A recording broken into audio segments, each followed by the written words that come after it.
Hello everyone, my name is Mosharka. Today I am going to speak one of the topic is the memory address. তো memory address আমরা কোথায় ব্যবহার করে থাকি আজকে আমরা কোডের মাধ্যমে কিছু এক্সাম্পল মাধ্যমে আজকে আপনাদের বুঝিয়ে দেব। সো মেমোরি অ্যাড্রেস সাধারণত কোন একটা ভেরিয়েবলের যে ভ্যালু দেই আমরা ওই ভ্যালুটার অ্যাড্রেস বের করার জন্য আমরা মেমোরি অ্যাড্রেস ব্যবহার করে থাকি। তো এতটুকু যদি বুঝে থাকেন তাহলে আমরা কম্পাইলারে যাব, আমাদের এই কোডগুলো মুছে দেবো, দেওয়ার পর আমরা আমাদের মতো করে সাজিয়ে নেব।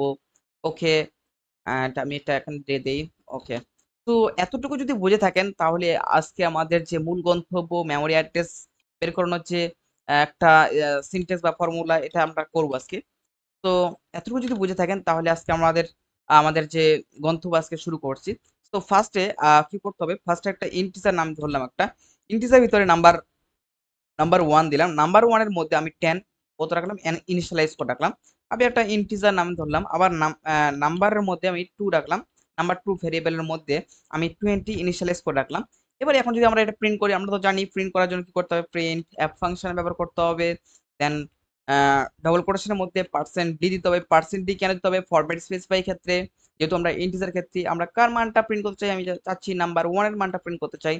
তো ওকে, এখন যদি আমি চাই প্রিন্ট অ্যাপের মাধ্যমে নাম্বার 2 ভেরিয়েবলের মানটা প্রিন্ট করব, তাহলে আমাকে কি করতে হবে, কমা দেওয়ার পর নাম্বার, ওকে নাম্বার 2, ইয়া। তো এখন যদি আমরা রান করি তাহলে আপনারা বুঝতে পারবেন যে ব্যাপারটা কি হচ্ছে। তো চলুন আমরা একটা n দিয়ে দিই, তাহলে আমরা আমাদের বোঝানোর সুবিধা হবে, রাইট? তাহলে আমরা এখানে একটা n দিয়ে দিই। তো ওকে, দেখুন প্রথমে হচ্ছে 10, তারপর হচ্ছে 20। আমি একটু এখানে একটা ইয়াও দিয়ে দিই।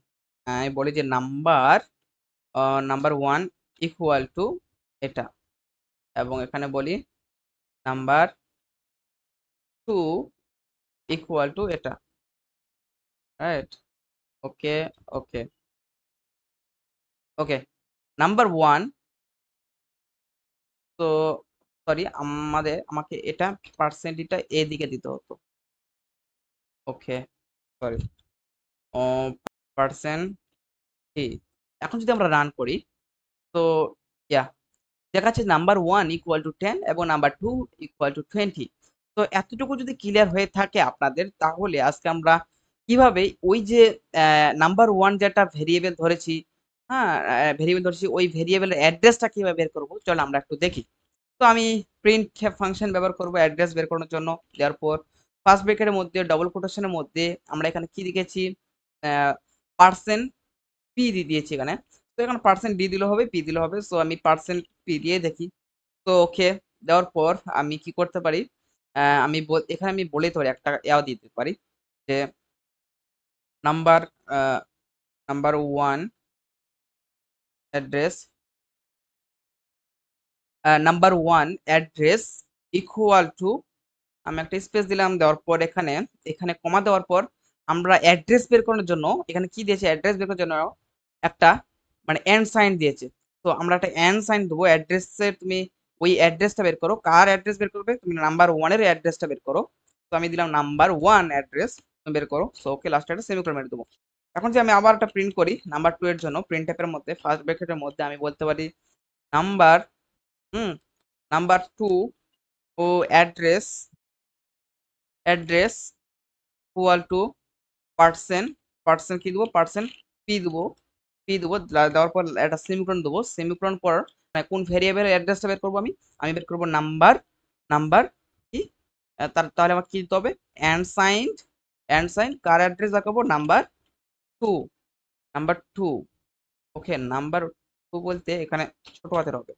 ওকে, ওকে, নাম্বার 2 ভেরিয়েবলের অ্যাড্রেসটা বের করবো। তো ওকে, আমরা যদি এখন রান করি তাহলে আমরা বুঝতে পারবো ব্যাপারটা কি হচ্ছে। দেখো, চলেন আমরা একটা n দিয়ে দিই। তো n, ওকে, ওকে, দেখুন প্রথমে আমি কি করেছিলাম, নাম্বার 1 এর মধ্যে আমি 10 রেখেছি, নাম্বার 2 এর মধ্যে আমি 20 রেখেছি। এবার এখানে বলেছি যে নাম্বার 1 অ্যাড্রেস ইকুয়াল টু, এটা হচ্ছে তার অ্যাড্রেস, এবং নাম্বার 2 এর অ্যাড্রেস হচ্ছে এটা, রাইট? তো এই ছিল আজকে ভিডিও। ভিডিও ভালো লাগলে লাইক করতে পারেন, বন্ধুদের কাছে শেয়ার করতে পারেন। দেখা হচ্ছে অন্য কোনো ভিডিওতে। Good bye.